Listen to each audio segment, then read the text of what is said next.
हाय बच्चों, आज हम स्टडी करेंगे क्लास 10 का फर्स्ट चैप्टर रियल नंबर्स। ये बहुत ही आसान और बहुत ही इंटरेस्टिंग चैप्टर है। ये आपको 10th क्लास के बाद भी आपको हेल्प होगा अगर आप साइंस करेंगे तो, और डिप्लोमा करेंगे तो वहां पर भी आपको हेल्प होगा। इसीलिए आपको इस चैप्टर को वेरी इंटरेस्टिंगली और वेरी केयरफुली आपको इसको स्टडी करना होगा। चलो, इस चैप्टर स्टडी करने से अगर ये चैप्टर आपको अंडरस्टैंड होना बोले तो इसके बेसिक्स आपको समझना होगा। बेसिक यानी आप जो प्रीवियस क्लास में स्टडी कर चुके हैं, तो है नेचुरल नंबर सिस्टम्स, नंबर्स जो हमारे काउंटिंग नंबर्स है, natural numbers, whole numbers, integers, rational numbers, irrational numbers, ये सब चीजों को आपको पता होना होगा। उसके साथ में आपको प्राइम नंबर्स, कंपोजिट नंबर्स भी आपको मालूम हुआ तो ये चैप्टर आपको बहुत ही आसानी से समझ में आएगा। सो नेचुरल नंबर्स है, natural numbers means natural number symbol, and यहां पर आते हैं ऑल पॉजिटिव नंबर्स आते हैं, 1 2 3 4 6 7 and so on. So example है। और उसके बाद आता है हमारा होल नंबर्स। होल नंबर्स में आते हैं सारे नेचुरल नंबर्स और उसके साथ में आता है जीरो। होल नंबर्स का सिंबल है W। So examples for whole numbers are 0 1 2 3 4 so on, all positive numbers. उसके बाद आता है इंटीजर्स। इंटीजर्स में आते हैं ऑल होल नंबर्स, उसके साथ में आते हैं negative numbers. So -1 -2 -3 so on. तो उसके बाद आता है हमारा rational numbers. Rational numbers, rational numbers means जो नंबर्स को हम p बाय q फॉर्म में लिख सकते हैं वो सब नंबर्स को हम बोलते हैं रैशनल नंबर्स।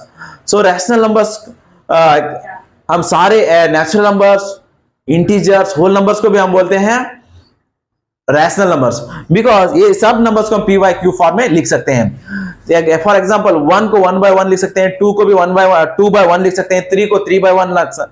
तो इसका मतलब वो p बाय q फॉर्म में हम इस सब को लिख सकते हैं। 0 को भी हम 0 बाय 1।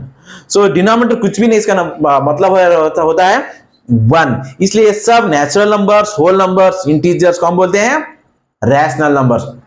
इसके अलावा भी 2 बाय 5, 3 बाय 5, -4 बाय 6, ऐसे कुछ भी नंबर्स अगर आप लिखेंगे तो ये भी होंगे आपके रैशनल नंबर्स। और कुछ नंबर्स हैं 2.3, 0.5, 1.66, ये सब नंबर्स को भी हम बोलेंगे रैशनल नंबर्स। अगर हम ये नंबर्स को बहुत ही आसानी से p बाय q फॉर्म में लिख सकते हैं। इसके बाद आता है इरैशनल नंबर्स। इरैशनल नंबर्स यानी जो नंबर्स को हम p बाय q फॉर्म में नहीं लिख सकते हैं वो नंबर्स को हम बोलते हैं irrational numbers. For example for irrational numbers are decimals. The decimals which are non-terminating and non-recurring decimals are called irrational numbers. For examples, 2.3, 4, 5, 6, 8, 7, so on. ये हुआ non-terminating और non-recurring decimal. और 0.01, 001, 0001, so on. इस तरह के पैटर्न्स को भी हम बोलते हैं इरैशनल नंबर्स। अगर आप 0.3333, 0.454545 अगर इस तरह लिखेंगे तो ये होंगे रैशनल नंबर्स। यहां पर क्या हुआ, ये नॉन टर्मिनेटिंग तो है लेकिन यहां पर क्या है, ये रिकरिंग है। जो एक ही जो कुछ पार्ट है वही रिपीट आ रहा है। अगर ऐसे हुए तो वो उस नंबर्स को हम बोलेंगे रैशनल नंबर्स। इसके अलावा और कुछ नंबर्स हैं, square root of 2, square root of 3, square root of 5, square root of 6, square root of 7, so on. इस तरह के नंबर्स को हम बोलेंगे इरैशनल नंबर्स। अगर इनका रूट हम फाइंड आउट करेंगे तो इसका रूट होता है non terminating, non recurring decimal expansions. Okay बच्चे, ये था आपका वेरी इंपॉर्टेंट बेसिक पार्ट्स। इसके अलावा भी और भी बहुत ही इंपॉर्टेंट बेसिक पार्ट है प्राइम नंबर्स और कंपोजिट नंबर्स। अगर आपको प्राइम नंबर और कंपोजिट नंबर्स नहीं पता है तो ये चैप्टर आपको अंडरस्टैंड नहीं होगा। चलो, प्राइम नंबर्स किसे बोलते हैं? Prime numbers if the numbers have only 2 factors they are called prime numbers। जो भी नंबर्स को अगर 2 ही फैक्टर्स होंगे तो हम उस नंबर्स को बोलेंगे प्राइम नंबर्स। प्राइम नंबर वो 1 और नंबर इटसेल्फ, 2 ही नंबर से वो क्या होते हैं, डिविजिबल होते हैं। Example for prime numbers are 2 3 5 7 11 13 so on. Infinite prime numbers है। अगर इनके फैक्टर्स आप लिखेंगे तो 2 के फैक्टर होंगे 1 2, 3 के फैक्टर्स होंगे 1 3, 5 के फैक्टर्स होंगे 1 5। सो इसके मतलब इनको ओनली सिर्फ 2 फैक्टर्स होते हैं, 1 और जो नंबर्स है वही नंबर इसका फैक्टर्स होते हैं। अब कंपोजिट नंबर्स, कंपोजिट नंबर्स इसका मतलब है जो नंबर्स के फैक्टर्स होंगे, दो से ज्यादा फैक्टर्स हुए तो हम उसको बोलेंगे कंपोजिट नंबर्स। यहां पे सबसे छोटा कंपोजिट नंबर है 4। यहां 4 के फैक्टर्स देखो 1 2 4, इसका मतलब वह 4 1 से डिवाइड होगा, 2 से डिवाइड होगा, 4 से डिवाइड होगा। और इसका बाद आता है नेक्स्ट कंपोजिट नंबर 6। 6 के फैक्टर्स हैं 1 2 3 6। इसका मतलब आपको समझ में आया, यहां पर अगर दो से ज्यादा उसको फैक्टर होंगे तो उस नंबर्स को हम बोलेंगे कंपोजिट नंबर। और कुछ भी है, और सम more examples. So 4, 6, 8, 9, 10, 12, so on. So infinite composite numbers हैं। ओके बच्चों, अगर आपको ये समझ में आया तो इस नेक्स्ट ये चैप्टर आपको बहुत ही आसानी से समझ में आने वाला है। ओके बच्चों, अब हम स्टडी करेंगे फंडामेंटल थ्योरम ऑफ अर्थमेटिक। ये बहुत ही आसान थ्योरम है। आप ऑलरेडी कंपोजिट नंबर्स के बारे में आपको पता है। हम ये कंपोजिट नंबर्स को क्या है, प्रोडक्ट ऑफ प्राइम्स में लिख सकते हैं। यहाँ पर कंपोजिट 12 के प्राइम फैक्टर्स होंगे 2 इंटू 2 इंटू 3। यहाँ पर देखो ये 12 के प्राइम फैक्टर्स हैं। अगर हम 12 के प्राइम फैक्टर्स को और यही एक ही ऑर्डर्स में अगर 12 को इसके अलावा दूसरे प्राइम फैक्टर्स के प्राइम फैक्टर्स के में हम नहीं लिख सकते। अगर हम क्या कर सकते हैं, अगर इसको रीअरेंज करें तो ऑर्डर चेंज होगा फैक्टर्स का, लेकिन फैक्टर्स चेंज नहीं होंगे। इसी को हम बोलते हैं फंडामेंटल थ्योरम ऑफ अर्थमेटिक। इस फंडामेंटल थ्योरम का स्टेटमेंट है, डेफिनेशन है, every composite number can be expressed as a product of prime factors here and this factorization is unique apart from the prime factors occurs।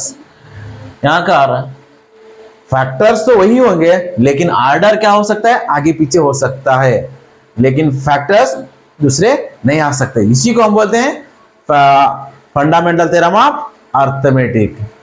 आपको 1 marks के लिए ये पूछेंगे ऐसा सवाल, कुछ नंबर देंगे, right the prime factors of the given numbers.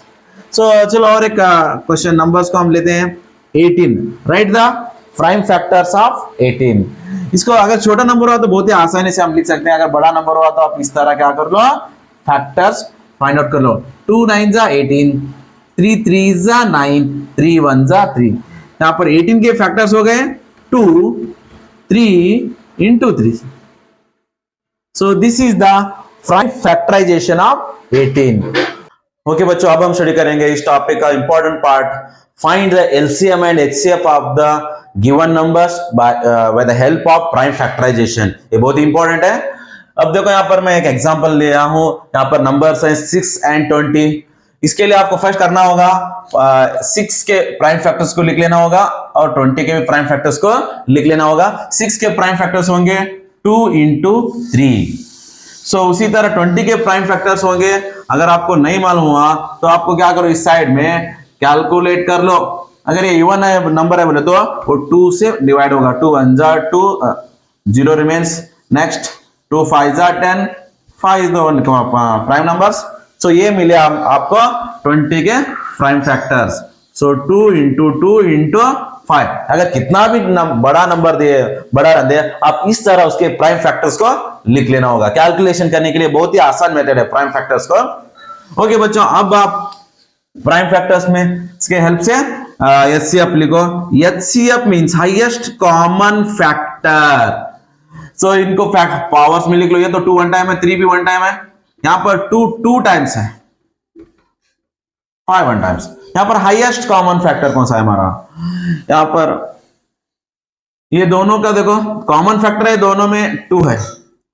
उसमें सबसे छोटा पावर, इसका मतलब होगा दोनों में जो कॉमन नंबर है वही हमारा, वो कॉमन फैक्टर्स को लिख लो और मल्टीप्लाई करो, वो होगा आपका एचसीएफ। अब मैं दोनों में का कॉमन फैक्टर मिला मेरे को 2। यहां पर 2 2 टाइम्स है, यहां पर 2 1 टाइम है, तो 1 टाइम ही कॉमन हुआ, इसलिए मैं 1 टाइम लिखा।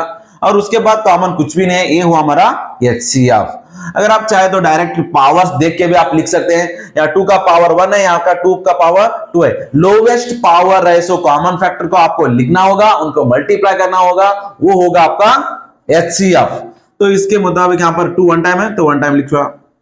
इसके बाद एलसीएम भी आप उसी तरह कैलकुलेट करो। एलसीएम के लिए क्या करना होगा आपको, हाईएस्ट पावर्स के, otherwise first to write the common factor in both the terms and you write the remaining all the factors of the both the numbers।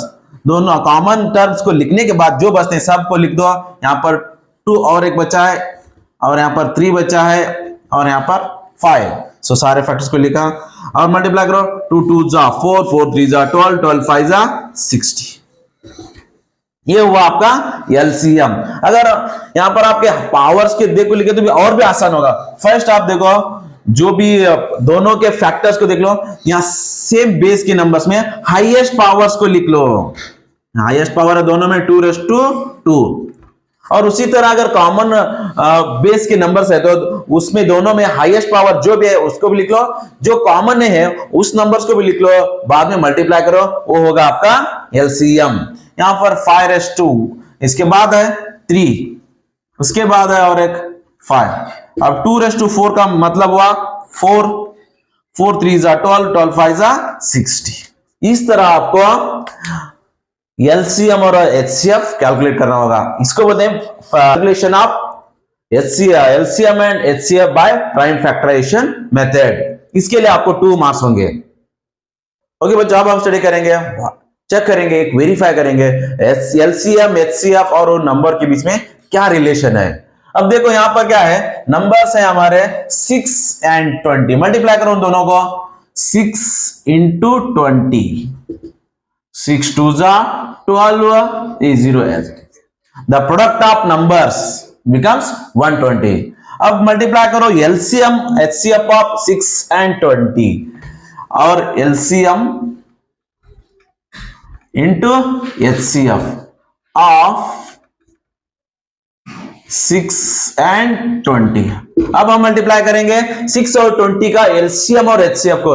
LCM we already calculated, it is 60 and HCF is 2, 62 जा 120।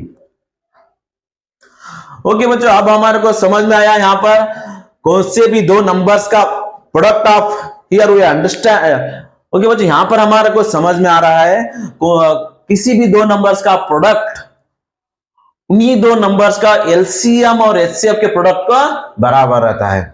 तो ये concept के ऊपर हम कुछ problems भी solve करेंगे। आपको एक्सरसाइज में उस तरह के प्रॉब्लम है, आपको उनको सॉल्व करना होगा।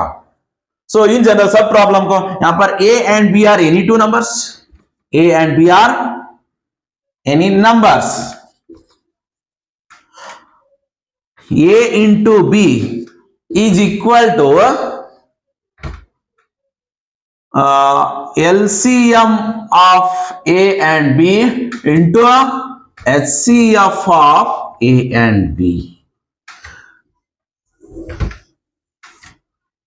इसका मतलब ये होगा किसी भी दो नंबर्स का प्रोडक्ट किसे बराबर होगा, उसी दो नंबर्स का एलसीएम और एचसीएफ के प्रोडक्ट को बराबर होगा। इसके बेस पर हम बहुत सारे प्रॉब्लम्स भी सॉल्व करेंगे। अगर वो दोनों नंबर्स का एलसीएम एचसीएफ और एक नंबर दे दो और एक नंबर कैलकुलेशन कर सकेंगे।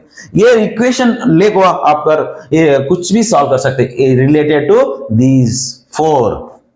इंट्रोडक्शन के हेल्प से आप बहुत ही आसानी से एक्सरसाइज 1.1 सॉल्व कर सकते हैं।